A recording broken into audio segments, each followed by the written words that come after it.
Les gars, la chute à laquelle on s'attendait pour le Bitcoin depuis quelques temps et dont on parle sur la chaîne est finalement arrivée. Alors, dans la vidéo d'aujourd'hui, il faut bien sûr que je réponde à la grosse question, est-ce le début d'une tendance à la baisse prolongée pour le Bitcoin et les cryptos, ou est-ce qu'on pourrait assister à un rebond rapide à partir d'ici et puis remonter vers des sommets plus élevés? Eh bien, aujourd'hui les gars, il faut que je vous parle de ceci exactement. On va discuter de la raison pour laquelle on a rechuté. Je vais vous parler bien sûr des marchés traditionnels, je vous parlerai de mes transactions, on va discuter de plein de choses aujourd'hui. Alors, si vous êtes investi dans les altcoins, vous voudrez également regarder cette vidéo, assurez-vous donc de regarder ceci du début jusqu'à la fin.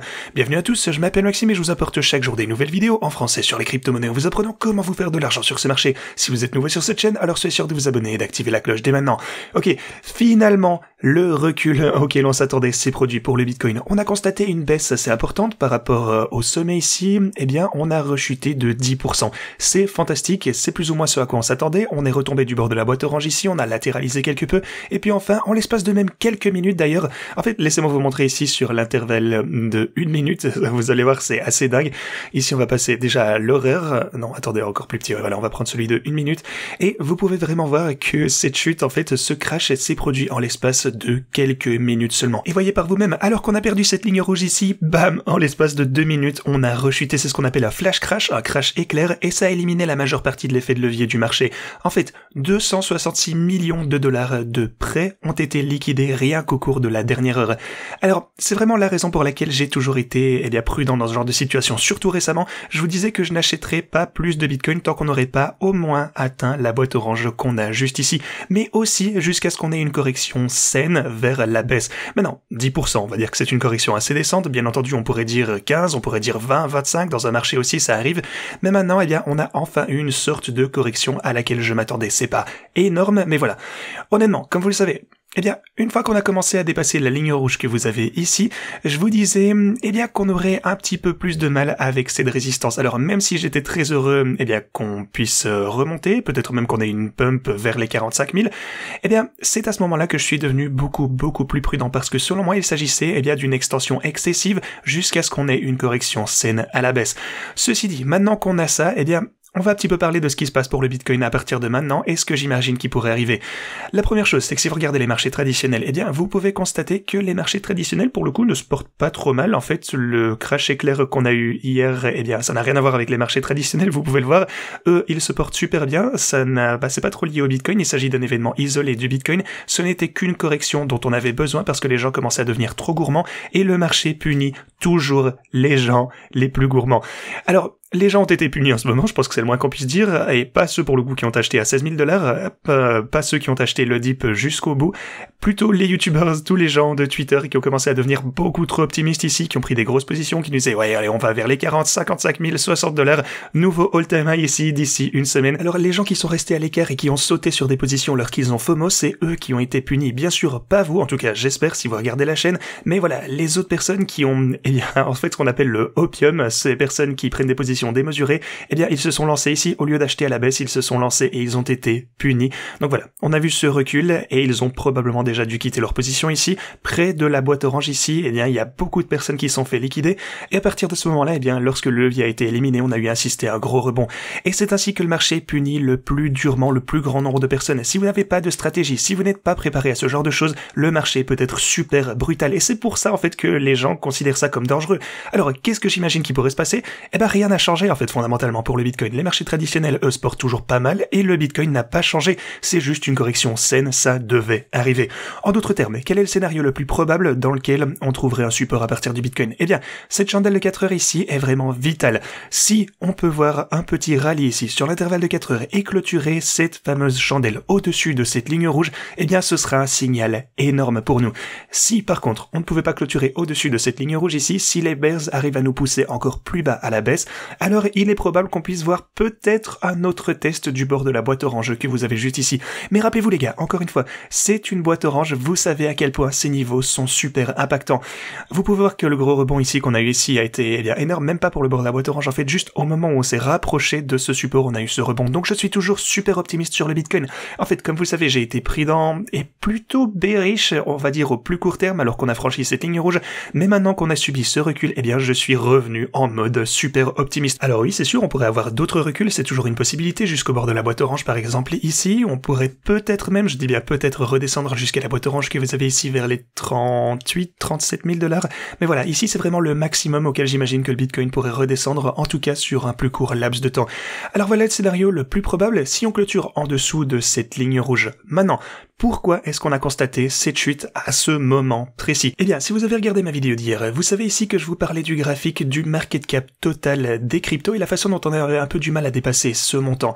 Si on constatait un rejet ici, eh bien on pourrait assister forcément à un retrait descend pour le Bitcoin. Et oui, c'est ce qui s'est passé, on a constaté cela au cours de l'intervalle hebdo, on n'a pas réussi à franchir ce niveau, et à la place on a constaté un pullback également sur le total 3, donc c'est les altcoins essentiellement, eh bien le reste du marché à l'exclusion du Bitcoin et de l'Ethereum. Eh bien même chose ici, là pour le coup c'est d'ailleurs un petit peu plus intéressant. On a effectivement clôturé au-dessus de ce niveau, mais ensuite on a eu immédiatement une rechute et un retrait vers la ligne orange que vous avez juste là. Alors, qu'est-ce que tout ceci signifie pour vous qui utilisez mes stratégies de trading? Eh bien, comme je vous le dis, en fait, simplement depuis la semaine dernière, il fallait qu'on assiste à un retrait. Et lorsqu'on allait voir ce retrait, eh bien, la plupart des positions auraient été remplies et, eh bien, il fallait être prêt à holder ces positions. Et ça a eu comme effet que pas mal de personnes, eh bien, ont abandonné ces positions. Enfin bon, je dirais pas beaucoup de personnes, en fait, sur mon compte principal ici, il y a genre 13 personnes qui ont sauté hors des positions, peut-être parce qu'elles n'étaient pas prêtes à occuper ceci. Mais voilà, maintenant qu'on a vu ce recul, eh bien, je dirais que, et ça s'est également produit, vous pouvez voir que tous les bots lents ont accumulé 8 positions ici, les bots de Silk Bitcoin ont accumulé 7 positions. Alors, maintenant, je vais simplement continuer à holder ceci, je vais continuer, eh bien, à les conserver, et j'espère qu'on verra un rebond décent pour le Bitcoin, et puis là, on va pouvoir tirer des gros profits de ceci. Cependant, étant donné qu'ils ont accumulé un nombre assez important d'ordres de sécurité, eh bien, je vais me rendre, sur l'extrême droite ici, je vais ajuster le prix de Take Profit. On va le rendre, bien simplement le plus bas possible. En fait, j'ai déjà fait ça pour le coup. Ici, on a 42 408, donc juste au-dessus. En fait, vous savez quoi, on va garder ça à 410, juste au cas où. Donc voilà, ça signifie que les bots vont atteindre leur take profit un petit peu plus rapidement, et vous pouvez le faire également sur BitGet d'ailleurs, si vous utilisez les bots de ce côté. Si vous accédez à vos bots BitGet, vous les avez, voilà, vous avez tous les paramètres là, cliquez sur le petit stylo que vous avez là, le petit crayon, ajustez le pourcentage en fait de take profit au plus bas possible. Encore une fois, rappelez-vous qu'ici, vous utilisez un levier de 10 sur BitGet, donc c'est ajusté. Si vous voulez que ce soit 0,8%, eh bien ça vous donnera 8%. Donc voilà, ici vous voulez par exemple que ce soit 0,1%, ce qui représentera 1% sur BitGet. Alors voilà, c'est quelque chose que vous pouvez faire, mais pour le coup je vais juste ajuster le TP sur OKX, pas sur BitGet, comme ça je vais pouvoir un petit peu vous montrer la différence. Lorsqu'on verra finalement une poussée, eh bien les bots de BitGet verront sûrement de meilleurs bénéfices, mais bien entendu, si on ne parvient pas à réaugmenter jusqu'au prix de TP, eh bien alors les bots pourraient rester coincés avec tes positions pendant un moment plus prolongé. Mais voilà, toujours les bots font de super résultats, ils fonctionnent complètement comme prévu, ils ont acheté à la dip, on s'attendait à ce que ça se passe sur la descente, et voilà, on verra bien comment ça se passe à partir de là. Mais comme je vous le disais, vous pouvez utiliser tout ça sur OKX, il n'y a pas de limite de place, je vous montrerai bientôt comment faire ça. Et d'ailleurs, si vous vous souvenez, je vous disais aussi que j'avais une position d'achat sur la boîte orange ici, ainsi que sur la ligne rouge, et oui, sur le bord de la boîte orange que vous avez de ce côté également. Alors ces positions sur OKX, eh bien, ont été remplies bien sûr, je suis donc dans un trade actuellement, c'est à près de 200 $ en bénéfice. Alors voilà, je garde un œil attentif sur ceci, je prendrai mes bénéfices assez rapidement sur ceci, je pense. J'ai pas envie de rester, eh bien, dans ceci, dans une période trop prolongée. Je vais un petit peu voir ce qui va se passer ici avec la boîte orange et on avisera. Si jamais on peut clôturer au-dessus de ce point, eh bien, ce serait très positif. Mais voilà, si on n'y arrive pas, eh bien, comme je vous le disais, je m'attends à d'autres baisses prochainement. Mais voilà, si vous souhaitez utiliser ces stratégies de trading sur OKX ainsi que sur BitGet, pour le coup, de ce côté, il reste 13 places sur mon compte principal et environ 70 places sur le compte secondaire. Alors, maintenant, eh bien, c'est finalement la possibilité d'en profiter. Il y a quelques personnes qui sont sorties. Si vous souhaitez le faire, rendez-vous en description, vous avez OKX, cliquez sur rejoindre maintenant et réclamez jusque 60 000 $ en bonus de dépôt juste ici. Une fois que vous serez inscrit, descendez et en un seul clic, vous avez les paramètres des bots pour les configurer sur OKX. Si vous ne pouvez pas utiliser cette plateforme pour une raison quelconque, alors rendez-vous sur BitGet, inscrivez-vous et obtenez jusqu'à 8 400 $ en utilisant le lien que vous avez juste ici. Et puis, cliquez de ce côté, comme je vous l'ai dit, il y a 13 places sur le compte principal, mais généralement c'est complet, alors n'hésitez pas. Il y a aussi 75, je pense, places restantes de ce côté sur le deuxième compte. Encore une fois, c'est les mêmes. C'est exactement les mêmes bots, c'est juste que celui-ci était plein, donc j'ai pu créer un deuxième compte. Mais voilà, les bots, c'est exactement les mêmes paramètres, donc n'ayez crainte. Bien sûr, ce pullback du Bitcoin signifiait également que bon nombre des altcoins, eh bien, ont connu un recul significatif. La raison pour laquelle je vous disais hier que si vous étiez, eh bien, déjà assis sur des énormes gains pour les altcoins, alors ce serait peut-être une bonne idée de prendre vos bénéfices, et j'espère que vous avez eu l'occasion de le faire si c'était votre cas. Donc, maintenant, eh bien, on va un petit peu voir ce qui va se passer avec les altcoins et le Bitcoin. Si jamais on voit davantage, Bah pour le coup, je suis plutôt satisfait de mes positions altcoins pour le moment, mais si on constate un nouveau pullback du Bitcoin, alors certains de ces jetons pourraient revenir à des prix extrêmement intéressants pour prendre position, et donc je vais certainement en accumuler davantage ici, potentiellement dans un avenir proche. Comme je vous disais, rien n'a changé en fait, je pense toujours qu'on est dans un bull market, rien n'a changé pour le Bitcoin, la seule chose c'est qu'on a subi une correction saine, donc il s'agit d'une opportunité d'acheter le dip. Je vous ai dit que j'attendrais en fait d'atteindre ma boîte orange jusqu'à ce que, on ait un pullback pour accumuler plus de Bitcoin. C'est fait, en fait, à partir de ce point, j'attendais, je n'ai rien tradé ici, à part ma stratégie de trading qu'il fait pour moi, bien entendu, mais maintenant, je suis à nouveau en mode buy the dip, j'achèterai chaque opportunité, qui se présente à moi pour le Bitcoin, comme je le fais depuis les 16 000 $, comme vous le savez également si vous suivez ma chaîne.